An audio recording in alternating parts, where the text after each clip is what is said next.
The big news last weekend, as you may recall, the UFC crowning its first ever women's flyweight champion. It has been a little over a week since she has been champion of the UFC's 125-pound division. Her name is Nicco Montano. Everyone is gunning for her. You heard from Valentina Shevchenko. You heard from people on Twitter saying they wanted to fight her next. Well, let's talk to the brand new champion. She joins us for the first time on the phone. Nicco, how are you? I'm good, Ariel. How are you? I'm doing great. Congratulations on an amazing win, on a great achievement. So let me ask you, 9 days later or so, or maybe it's 10 days later, has it sunk in? Does it really feel real? You're the UFC's first ever women's flyweight champion. It's kind of forcing itself. I like to stay grounded and rooted for sure, but I'm definitely getting noticed as the first ever UFC flyweight champion. So yeah, as the days go on, it starts to sink in more and more. Not only the first ever UFC women's flyweight champion, the first ever Native American champion in UFC's history. And I understand there was some kind of parade back home for you, some kind of big gathering or sorts. What did your community throw for you when you came home with the belt? Yeah, they gave me basically a surprise parade. And in our community in Lukachukai, it's like population 400, but everybody's super scattered. So to see a whole bunch of people get together, for me, it was great to see the support, and I said a few words, and there were some people even from Canada, Oklahoma, made it out. So wow, it was a quick plan, and everybody was able to show up. You had no idea this was happening? It was a complete surprise? Yeah, I found out like the night before because it was floating around on Facebook and social media, but I wasn't on Facebook or anything. I really haven't even been on Twitter. So I didn't really know, and then nobody really got in touch with me until that night, the night before, like super duper late, driving back from Vegas. And I was like, well, it's a good thing I'm going back to Lukachukai, not Albuquerque, so I can make my parade. Yeah. Did that blow you? I mean, for people to do that, to come together, to celebrate you, how do you react to that? Yeah, I got like caught up in my throat for sure. I was on the brink of tears. I feel like for the past week since the fight, even before the fight, that's where I've been, just like in this mindset of like, oh my gosh, is this real? It's so surreal. Like, I don't know how to take it all in other than just flow with the punches, basically. But it was pretty awesome. My heart was really warm. Having this win, I'd like to bring awareness to everybody about our tribe, our culture, not even just Navajo or Chickasaw, but all the indigenous tribes and their struggles and stuff. So I was pretty pumped that they're seeing that and they're respecting that. Where's the belt right now? It's right here in front of me. You look at how many hours a day do you spend looking at it? Oh, I don't. I leave it in its case until I can find a perfect home for it. So right now it's just put away. It might be a little too soon, but what's the greatest change to come about as a result of you winning this belt? Have you felt anything yet? Do you feel like things are different? Yeah, like I said, just the acknowledgement of the efforts that I've put in to bring everybody awareness to what the indigenous tribes have been living with from day one. Their struggles, their accomplishments. Being the first Native American champion, I feel like I have a lot to bring to the table. And so just, understanding that the people are being understanding with me and patient. But just that whole side of everything, just people acknowledging that I'm trying to help out my community and my people, and they appreciate, the appreciation from that is truly what I really want to see and I'm getting right now. I saw in an interview, I think it was after the fact, you talked about how you were living with your husband in a basement and you were looking forward to getting your cat some treats with the money you earned. You got a great contract and you got the bonus and the Reebok deal and all that. Where are you living right now? Could you tell us about your living conditions? Yeah, I'm still in the basement. So I'm sure with any fighter, Diego Sanchez, I think, just posted something on Instagram being like, hey, Nicco, when I won the Ultimate Fighter, I was like living in a garage. So I'm sure just like any fighter, you know, I don't have great credit. And my living conditions are pretty poor. I live in this tiny basement still. The water pressure is not too great, but it's better than nothing. You know, it's better than what some kids grow up with on the res. So I at least have that perspective in any place I live in. Whose basement is this? Like, is it just you're renting someone else's basement, or do you know the people? No, this is just what was on Zillow. Wow. How big is it? It's not very big. Probably about 500 square feet. We got it because of the square footage, because it was good for the price. It's like right across campus, and it's right in the heart of like Nob Hill, right in between downtown and Nob Hill. But the ceilings, it's a basement, so the ceilings are super low. I'm okay about living in an adobe, but my boyfriend is like 6 foot, and so he has issues walking through doorways. Are you now planning on moving? I am. I'd like to, that's another part of my give back to my family. You know, they supported me through everything. I'd like to have a place for them when they come into town, because a lot of them have doctor's appointments here in Albuquerque. Because we have to travel at least 2 hours in Lucachuca to get to any sort of hospital or like Walmart or anything. Wow. So, and my grandparents own a trading post, so whenever they come into town, they run a Sam's Club or do their appointments, and sometimes they have to stay the night because it's just crazy, right? So, and this is a 4-hour drive for them, so I'd like to be able to put them up and feed them food and be a normal person with my hospitality. Have you received your entire purse for the night? And if so, like what's it like getting that? Like all of a sudden you go from living in a basement and you know you're struggling with water pressure and wanting to get food for your cats, and then and now you get like $250,000 in one night. Yeah, it's pretty big. I don't let myself settle on that number though, because I know a bunch of it's already like I'm owed, or I owe a bunch of percentages to my coaches, and I know like what I want to do with the majority of it is put it in savings. I mean, it's not anything that I'm going to go crazy about. I'm definitely going to be smart about it. I've lived in poverty my whole life, so I know what I don't want to do. And so I'm going to definitely save up and be smart about this. Now be honest with us. When you got on that show, when you signed up for the show, when you said you're going to try out for it, did you fully believe that you could win it? No, I was just like, it's something to do before I go back to school. It should be fun. Wow. That's unbelievable. Yeah. Did you think you would even win a fight? Yeah.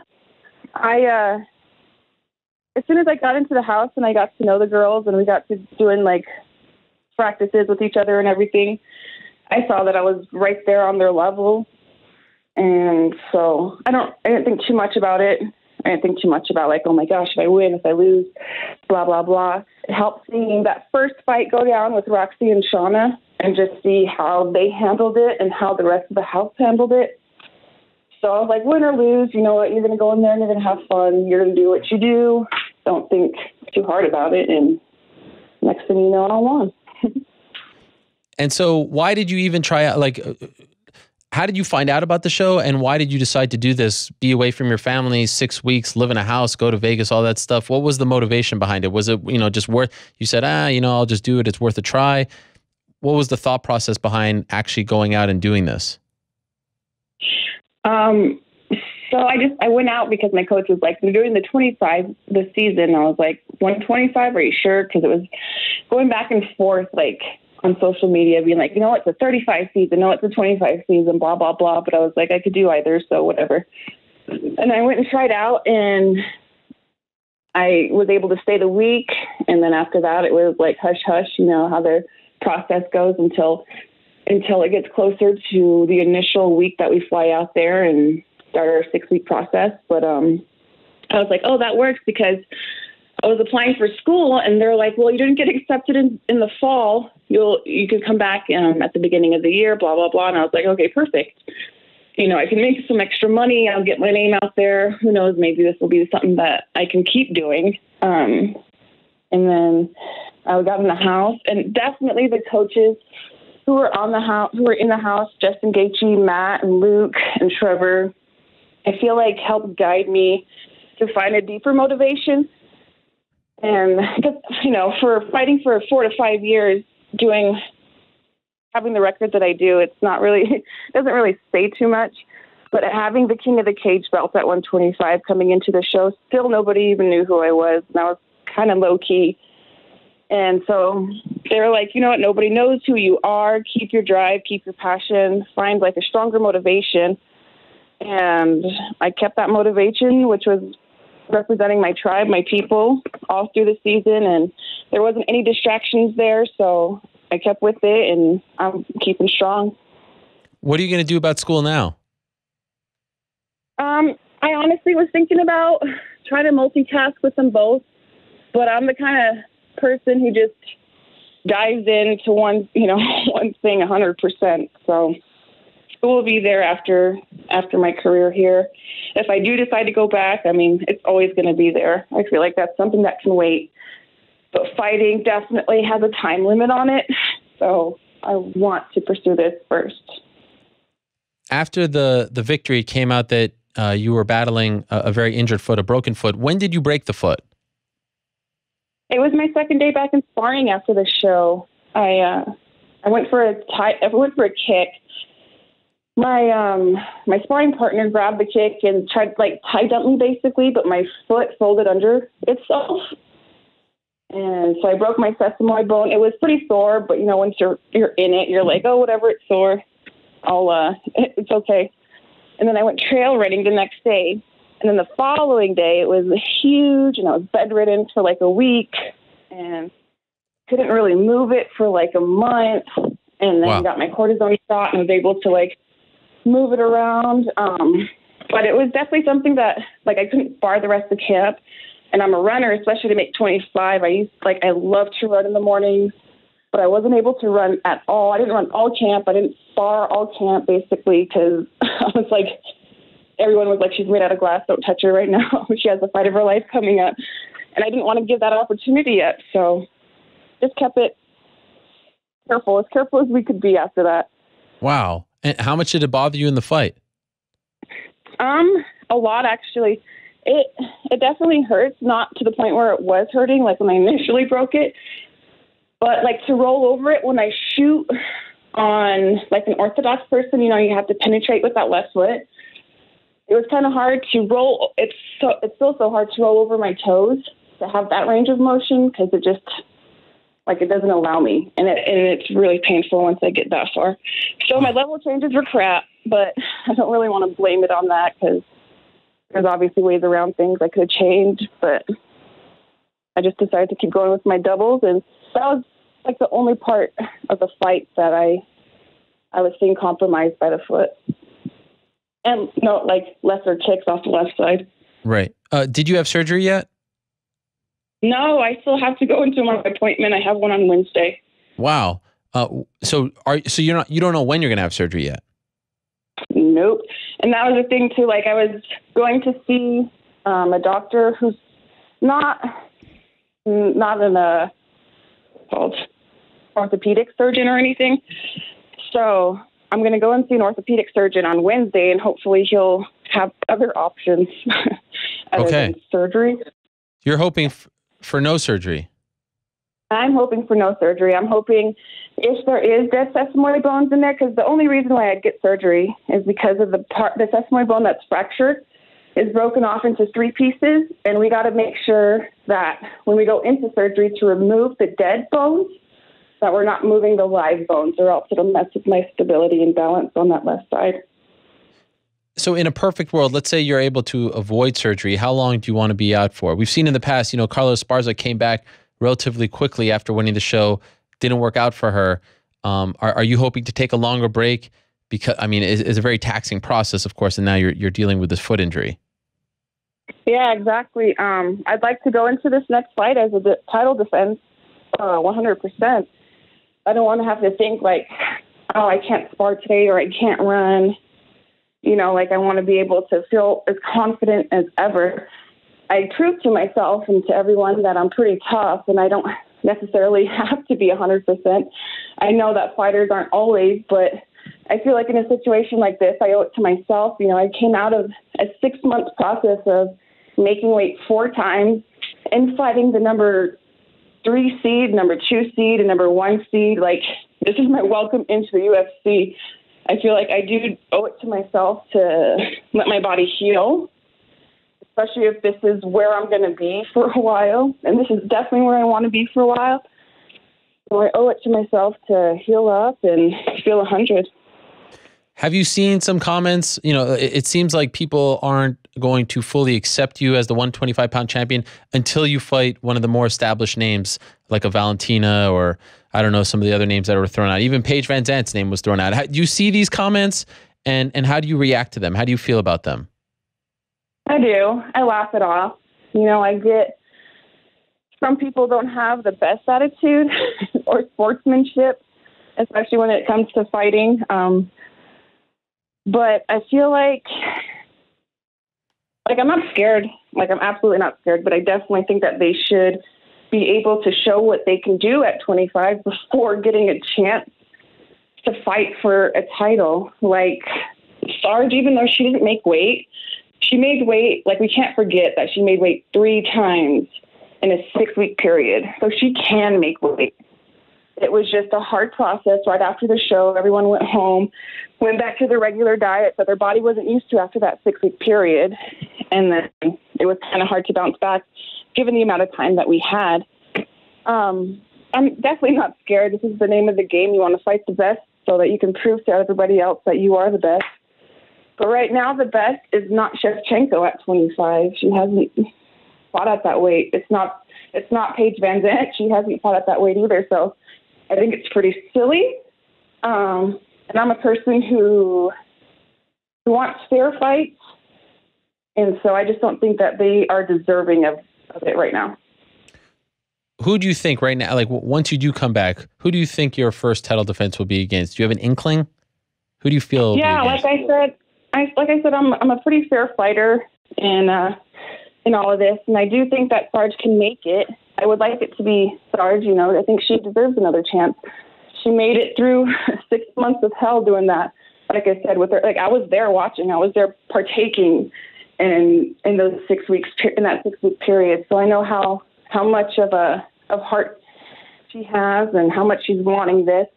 I unfortunately can't see Shevchenko or Paige Van Zandt through the process of making 25 or wanting this belt, but I just feel like Sarge is a little more deserving for sure.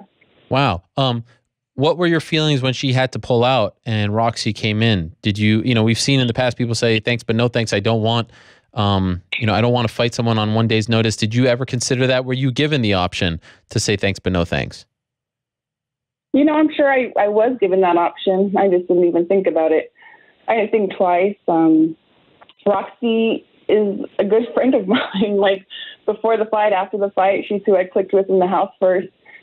She's who I looked up to since day one, since before I even thought about fighting. And so I was just like, well, perfect. Like, what better way to introduce myself into the UFC if not, like, fighting the number 1 seed, somebody who's had so many friggin' fights, somebody I look up to, and fighting for this title, like this championship fight. So I didn't think twice. I was just appreciative that she took the fight on 1 day's notice. Being a UFC champion in this sport, in mixed martial arts, it's the greatest achievement. It's the mountaintop, all that and more.